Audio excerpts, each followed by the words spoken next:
You are sitting calmly on a public bench, minding your own business, when another man drops heavily into the seat next to you.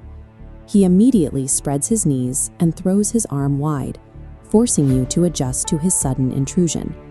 This behavior is a calculated, non-verbal power play known as spatial dominance. When someone intentionally crowds your physical footprint like this, they are running a silent psychological test. They want to see if you will quietly submit and yield your territory to them. To halt the progress of this intrusion and set a clear physical boundary without escalation, you can use a strategy called the Space Reclamation Protocol. Defending your personal perimeter requires zero aggression. Instead, it relies on establishing a clear foundation of self-respect that others must recognize, all without you ever speaking a single word. The success of this protocol relies entirely on your mindset. You must maintain absolute emotional control and calmness the second the physical intrusion occurs. Most people fail this test immediately by choosing submission. They physically shift away, cross their legs, or pull their shoulders inward. This diagram illustrates the evolutionary biology behind why that submission happens. There is a direct correlation between the square footage a person occupies and their perceived hierarchical status level within a group. In the human brain, physical territory equals social status. Notice the effect of decreasing your footprint. By shrinking, your status plummets. You are signaling to everyone in the room that your comfort is subordinate to the aggressor's. The second way people fail is through reactivity. They get visibly angry, physically push back against the intruder, or snap at them verbally. Reacting with sudden anger signals insecurity.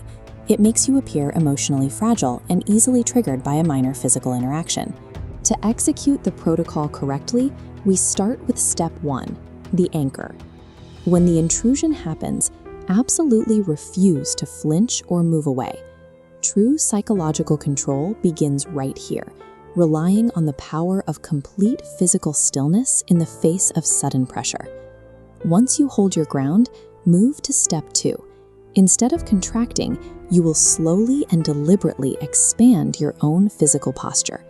Start with your lower body mechanics. Open your legs to a solid shoulder-width stance and anchor your feet heavily into the floor.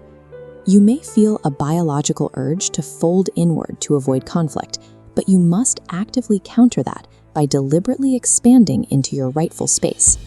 Step 3 is called the press. You use this specific move when the aggressor places their arm over the back of your chair or bench. Lean your upper back firmly and heavily directly into their intruding arm. Let your body weight establish a hard spatial boundary. The crucial rule for this step is that you must execute this physical press without looking at the aggressor. Keep your focus directed forward. By applying this pressure, you take their spatial power play and transform it into immediate, unavoidable physical discomfort for them. By expanding your physical mass, you force the aggressor to shoulder the burden of the awkward tension they created. With your physical boundary firmly established, you are ready for step 4, the gaze. Slowly turn your head to look at them. Your facial expression must remain completely blank and entirely unbothered. There is a strict timing parameter here. Hold eye contact with them for exactly 2 full seconds. Once those 2 seconds pass, slowly turn your head back forward. This gaze sends a very clear silent message. It communicates that you are completely aware of their tactic and that you have zero intimidation regarding their size or posturing.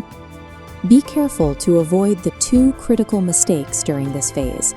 Do not glare at them with anger, and do not break eye contact before the 2 seconds are up.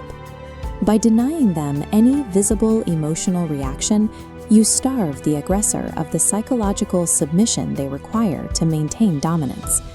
The combination of your physical stillness and the resulting tension inflicts a heavy psychological impact on the aggressor's expectations.